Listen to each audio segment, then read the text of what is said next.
The following is a special presentation of Tony Kurre Radio. From hot dogs to cool kitties, this is Darkside of the Pooch. Welcome back to another Dark Side of the Pooch. He is my Poochinator, man. He's the man right there, the man, the myth, the legend, like, love, can't live without him. That is Dr. Ab Stewart, Rossbridge Animal Hospital, 208-0301. I got a phone call, by the way, from your office today.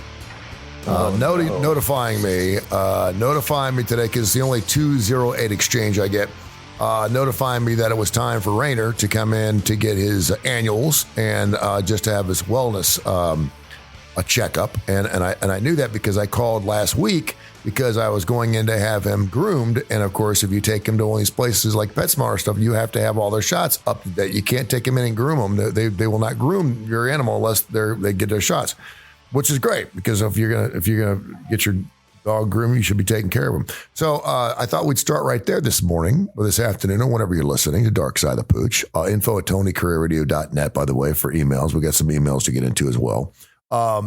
What goes into a wellness check for an animal? Is it much like a human being? You just do the blood test. You do what are you checking for in an animal to see if he's okay?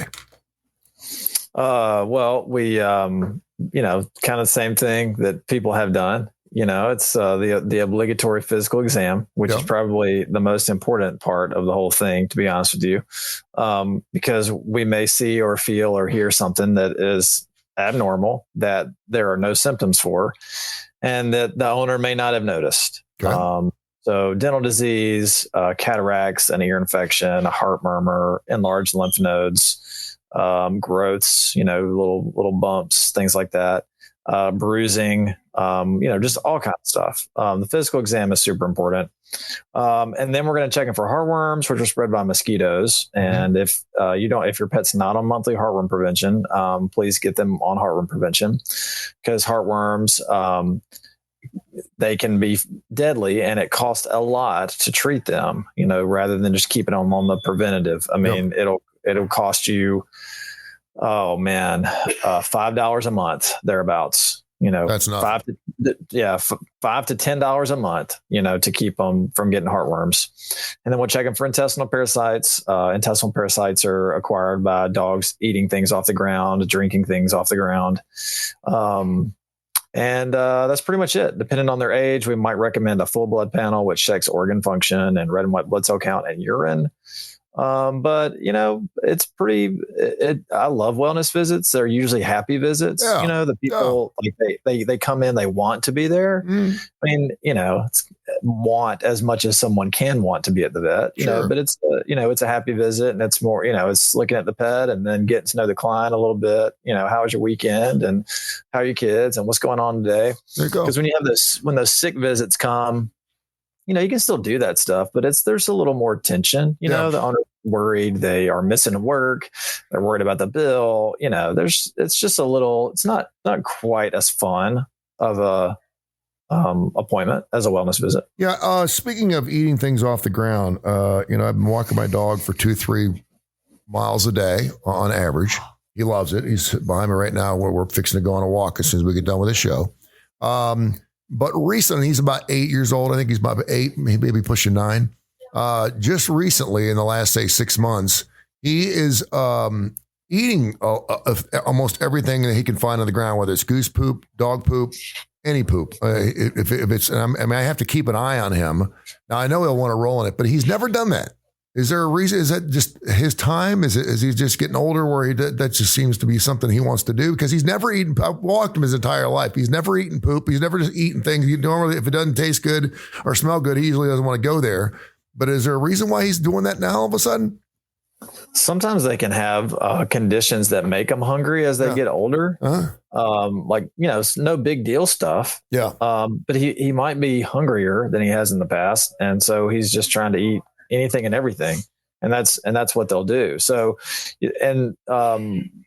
that's just almost like an advertisement for that blood work we were talking about. Okay. Yeah, there you go. Because I take him down this little lake, and I know that sometimes you talked. We had a whole discussion last week about want him to drink stagnant water, but he gets in the lake, and he's going to take a couple laps of the water, and it's fine. And I always bring a bottle of water with us, so he's getting the good stuff too.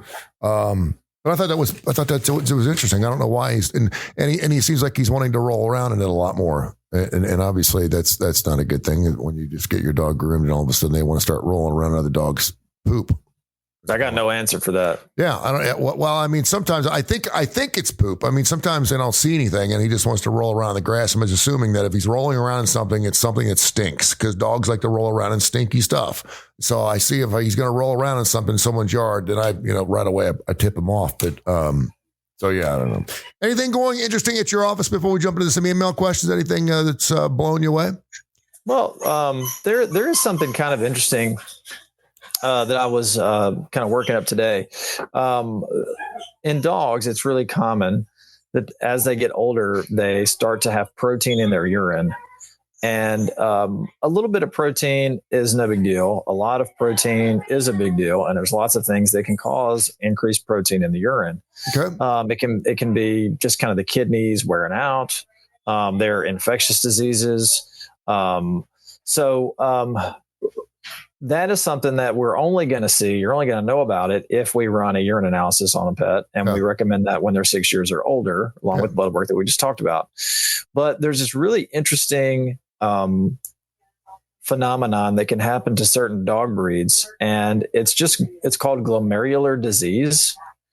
And basically, the little unit in the kidney that functions as the filter, kidneys have, thousands of these things. They function as little filters for resorption of electrolytes and to get rid of some electrolytes while keeping others. Basically, it's just a way to stay balanced. It's urine. Okay. Yeah. So if you're drinking too much, you're going to get rid of a lot of water. If you're not drinking a lot, then you're going to get rid of a lot of electrolytes. So anyway, glomerular disease can happen for no apparent reason. You diagnose it by having a lot of protein in the urine, and there's a medication that you can give called telmisartan. That decreases the protein that's being lost through the glomerula. Because if you have continued loss of protein through that, it's just going to worsen or exacerbate the disease process. So it's just a really kind of interesting thing that we were working up. Shelties seem to be really predisposed to it. Shelties is a breed that, people love. I would, if you've got a Sheltie out there and hadn't been seen in a while, then probably something you want to look into. No, very interesting. Thanks for sharing that. It is Darkside of the Pooch, Rossbridge Animal Hospital.vet. You can check that out, or should I say .net? It is a vet.net or .org or .com, whatever, one of those dots, check it out. Just pull up Rossbridge, Google it, you'll find it. You know what I'm talking about. 208-0301, 208. I don't know why I try to even remember these things because this is what people do anyway.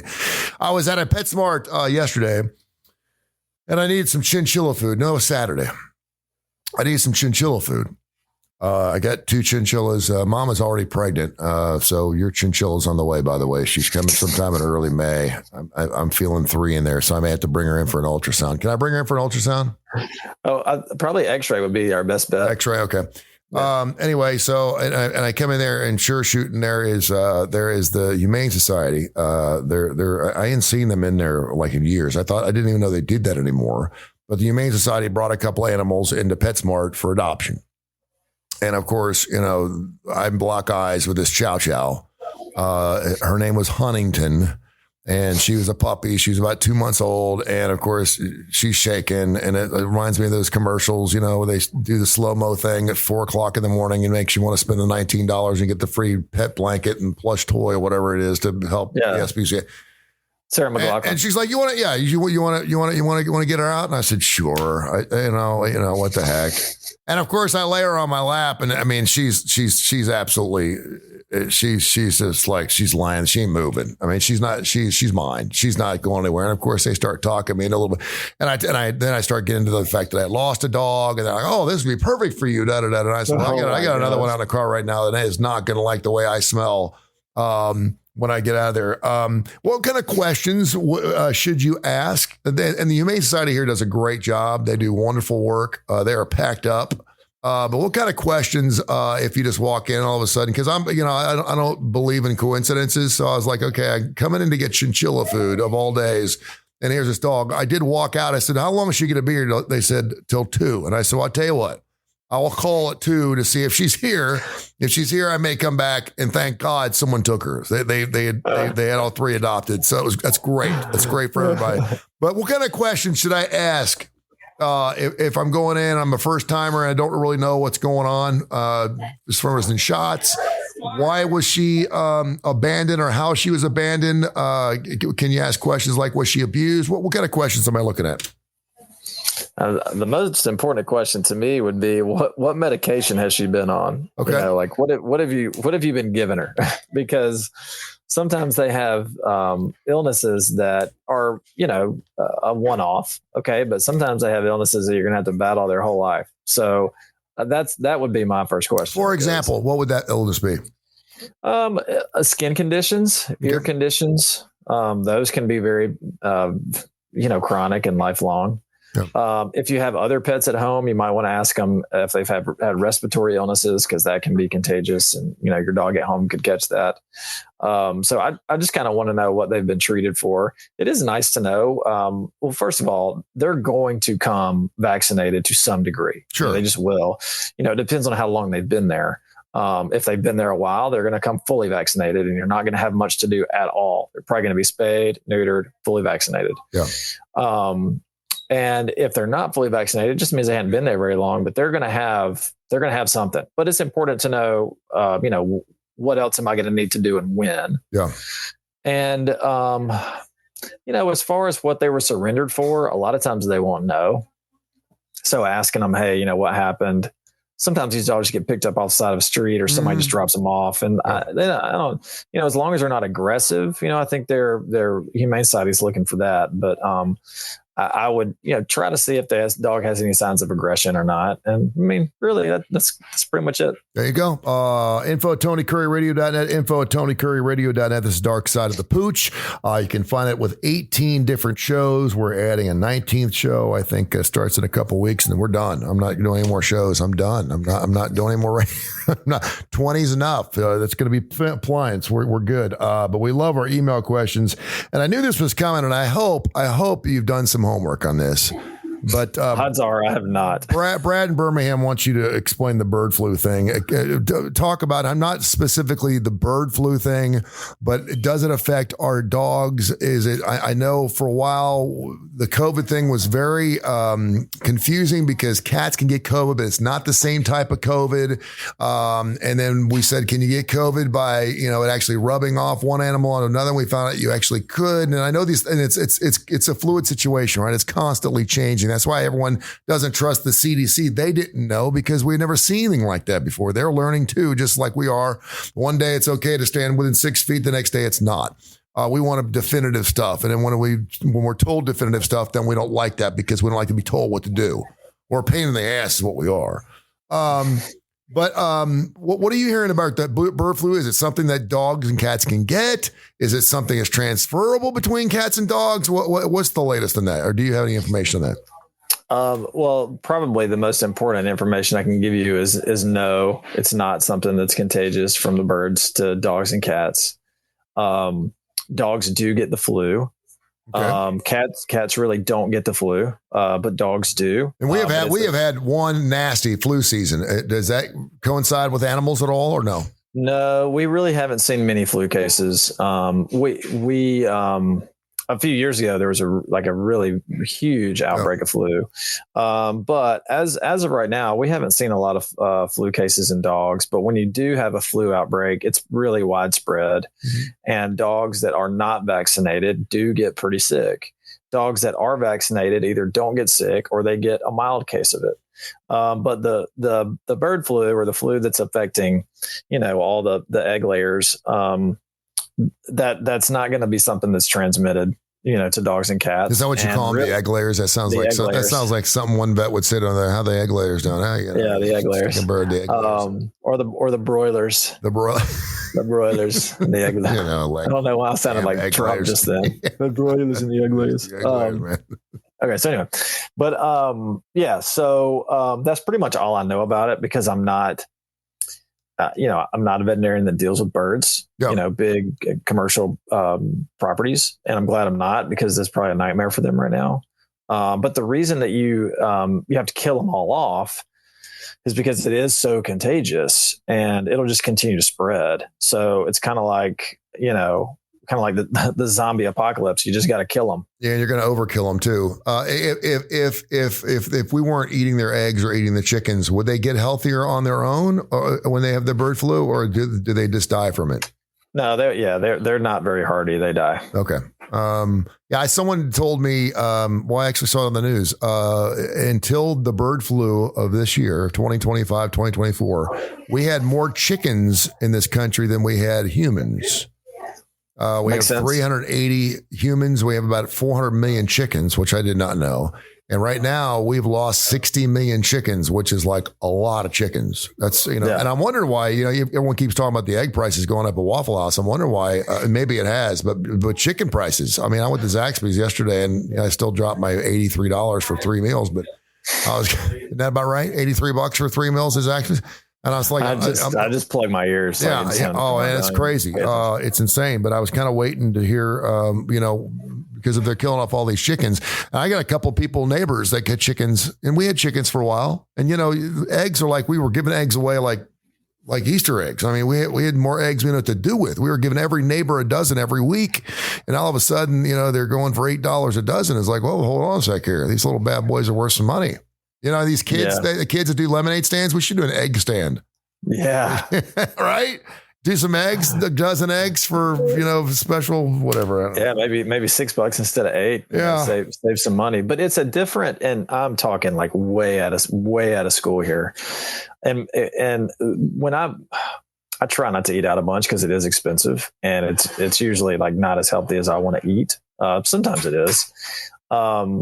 But, when I go to the store, it's almost like I'm just such a person that buys what he needs most of the time. Mm-hmm. If I need it, I buy it. If I don't need it, I don't buy it. I hear you. And it's almost like, okay, if something costs X amount of dollars, I need it, I'm going to buy it. Yeah, detergent, stuff like that. I don't eat eggs. I don't eat eggs. I mean, the other day, my daughter's like, will you make some brownies? I said, sure. And she goes, oh, we can't. We have no eggs. I said, you don't need eggs for brownies?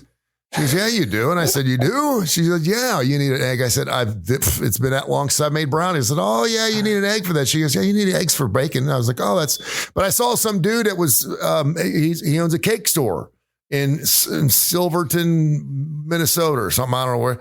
And he buys 5-gallon vats of eggs. It's already broken eggs. Yeah. And it was $37 for 5 gallons. And now he's spending $193 for 5 gallons of eggs. I mean, it's the point where he's not making any money at all, but he's got to sell these damn cakes.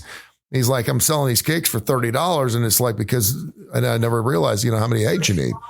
Yeah. And it's, I feel bad for people because I'm starting to feel it myself. Like all the inflation that's been going on for the past 3 or 4 years. I mean, it's catching up. I mean, it really is. It's hard to stay ahead. And you look at the bottom line at the end of the month and you think, man,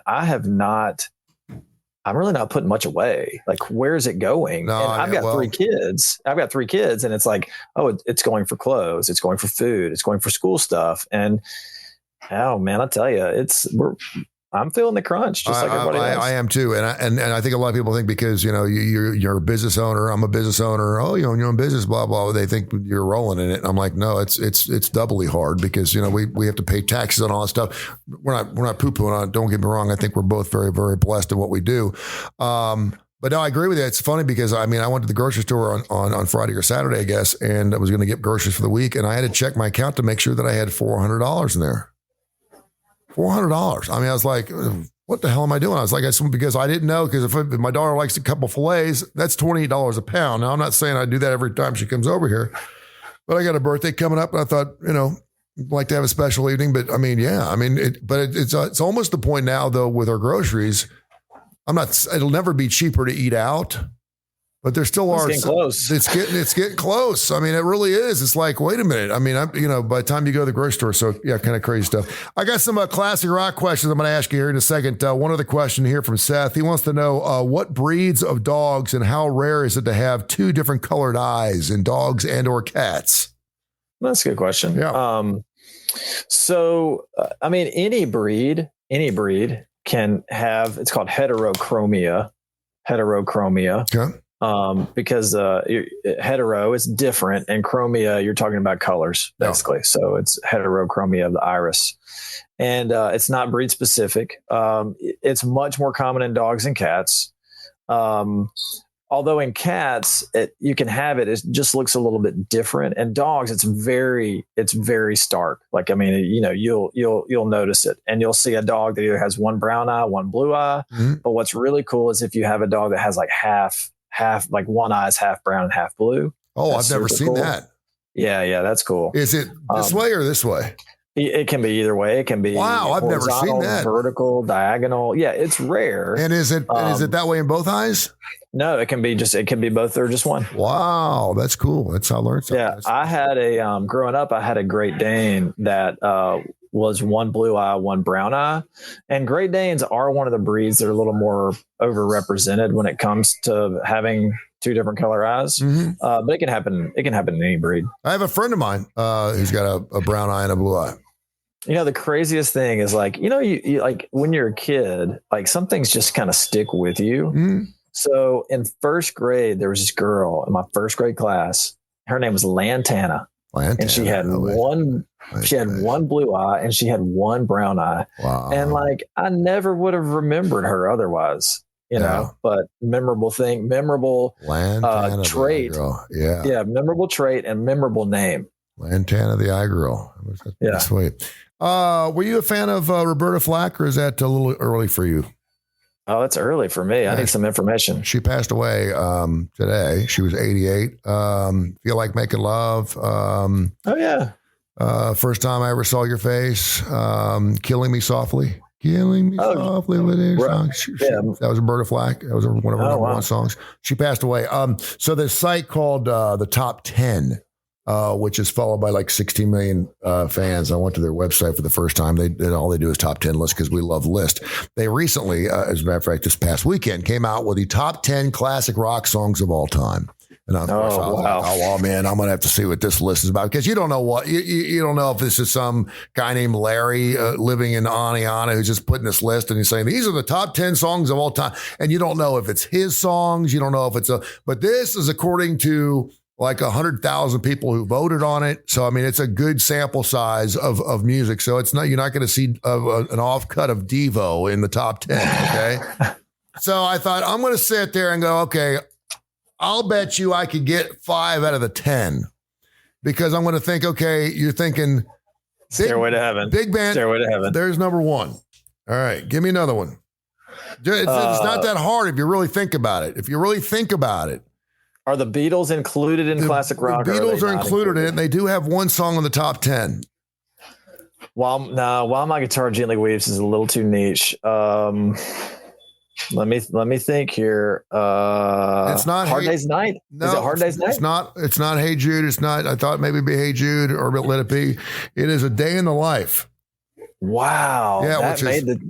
Yeah. I wonder what their criteria is. Is it records sold? Is it popularity? It has no criteria. And that's the beautiful thing about this test, if you will, because everyone was writing in, whether it was number 1 singles, whether it was a song they had there at their wedding, everyone had different criteria and why they thought these were the greatest classic rock songs of all time.